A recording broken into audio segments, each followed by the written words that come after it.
और मेरा मतलब है एडवाइस करते हैं वो, लेकिन वो सैनिटी की वॉइस है, वो पीस की बात करते हैं। मतलब उन्होंने जो लास्ट किया वो तो बड़ा ही खौफनाक था। मेरे ज़हन के अंदर मैं घूम गया। उन्होंने कहा कि एक बात साबित हो गई कि भारत 2 फ्रंट वॉर नहीं लड़ सकता, तो हमें पाकिस्तान को एंगेज करना चाहिए, पाकिस्तान के साथ पीस टॉक करनी चाहिए ताकि पाकिस्तान न्यूट्रलाइज हो। ये उनका तजिया था। मेरे लिए बड़ी बात थी। लेकिन गोइंग फॉरवर्ड ये जो इस वक्त हो रहा है, और जंग के अंदर पहली कैजुअलिटी जो है वो सच की हो रही है। How do you see it? मतलब कि आप जब रियलिटी सामने आएंगी तो एक साइकोलॉजिकल शॉक नहीं होगा लोगों को? पहली बात तो यह कि जो आपने खुशाइन बात की है, बड़ी अच्छी बात है कि हमें यकीनन पीस की बात करनी चाहिए। और पाकिस्तान का तो हमेशा से मुद्दा भी रहा है कि हमें डायलॉग की तरफ जाना चाहिए और डायलॉग के ज़रिए हमें अपने रीजन के जितने भी मसाइल हैं उनको हल करना चाहिए। कश्मीर का इशू हो या बाकी हमारा जो कि कोर इशू है। एक बात बड़ी अहम है कि इंडिया में पहले बहुत सारी वॉइसेस पीस के लिए उठा किया करती थी, और बैकडोर डिप्लोमेसी का जो एक चैप्टर था वो बड़ा वाइब्रेंट था, बड़ा वायलेंट था, और उसके ज़रिए पाकिस्तान और इंडिया के दरमियान बहुत सारे डायलॉग भी हुए। बहुत सारे जो इंडियन प्राइम मिनिस्टर हैं उसी चैप्टर के ज़रिए, उसी सोच के ज़रिए आते रहे।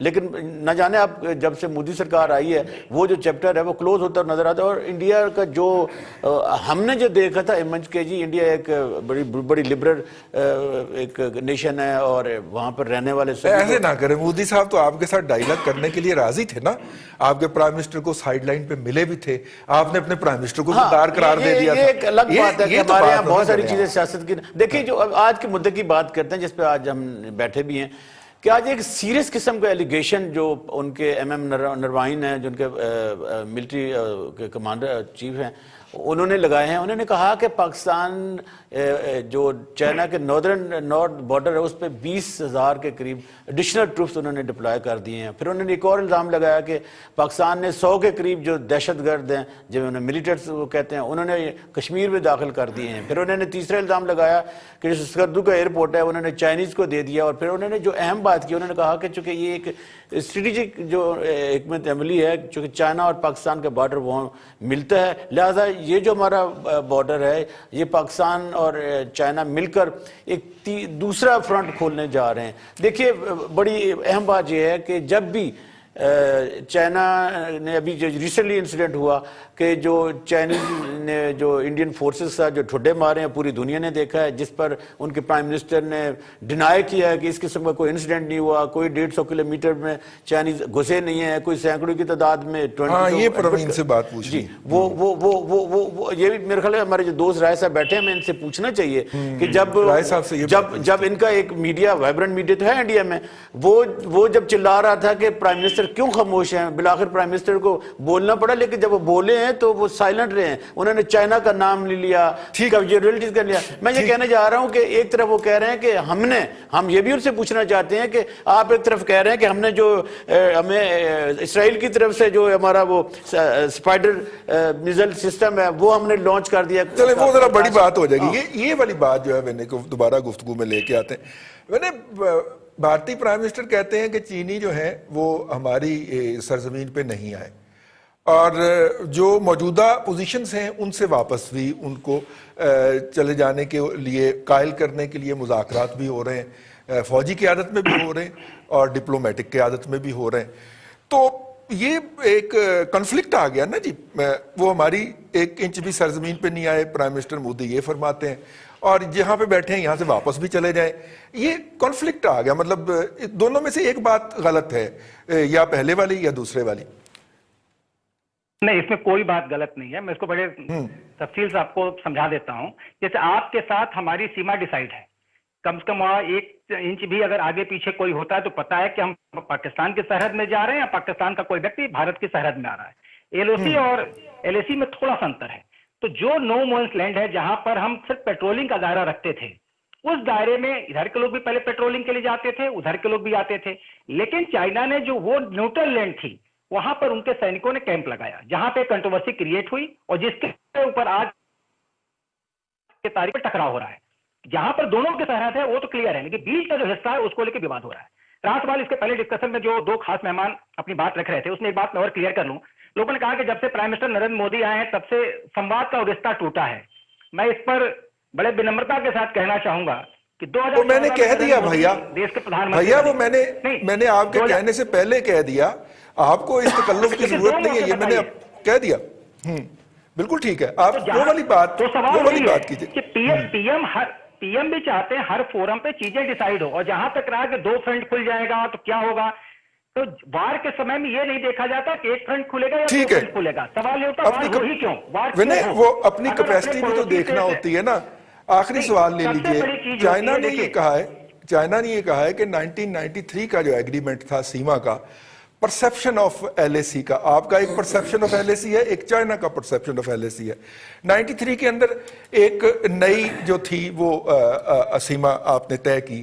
चाइना अब ये कहते हैं, और ये मुझे भारतीय दिफाई तजिया निगार को मैं जब सुनता हूं तो मुझे ये पता चला है, चाइना अब ये कहता है कि नहीं 1959 वाली सीमा जो है वहां तक हम आएंगे और 1993 का अकॉर्ड हम नहीं मानते। जाहिर है कि वो बड़ा मुल्क है, आप भी बड़े मुल्क हैं, तो बात तो टेबल पे ही तय होनी है, लेकिन वो 1993 वाला एग्रीमेंट मानने को तैयार नहीं है। ऐसी सूरत के अंदर क्या क्या सूरतें होंगी आपकी? देखिए, पहले क़यादत की तरफ से संवाद से बढ़िया कोई जरिया नहीं होता है। हम दोनों मुल्क आपस में बैठकर एक टेबल पे बात करें, और बातचीत का समाधान नहीं होता है तो उसके बाद जो होता है आपको खुद पता है, इतिहास गवाह है उसके बाद क्या होता है। जिस तरह का मुद्दा है आपके साथ हमारा, उस पर भी विवाद है, लेकिन हम उस पर बातचीत से डील कर रहे हैं, वो मामला भी विवादित पड़ा हुआ है। क्योंकि जो इशू है, इस पर मैं कहना चाहूंगा कि 2011 में मुशर्रफ साहब से मेरी मीटिंग हुई दुबई के अंदर, उन्होंने बकायदा अपना एक मसौदा रखा कि सर्किट को हम कैसे डील कर सकते हैं। भारत का अपना नजरिया है, लेकिन जब दोनों मुल्क किसी एक बात पर रजामंद होंगे तभी जाकर के उसका कोई एक समाधान निकलेगा।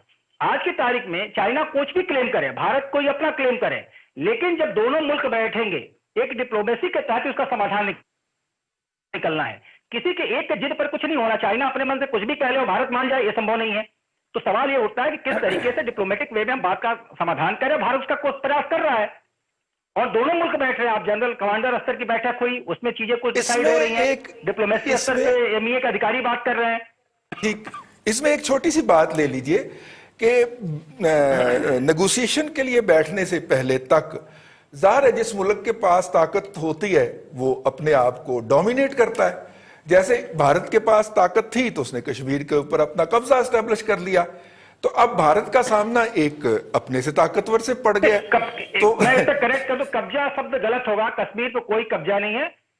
कब्जे की अगर बात हो रही तो मैं करेक्ट करना चाहूंगा। कश्मीर का जहां तक सवाल है, जो वहां के पहले राजा हरि सिंह हुआ करते थे, उन्होंने भारत में अपना मर्जर किया था, तो कहीं कोई जाकर भारत में कोई कब्जा नहीं किया है। आप नहीं, वो साबित हो गया ना भाई। भारत के 3 घोषित वार हुए, चाहे कारगिल हुआ, 65 हुआ, 71 हुआ, हम कौन सा पाकिस्तान के सरहद के अंदर जाकर हमने कब्जा कर लिया?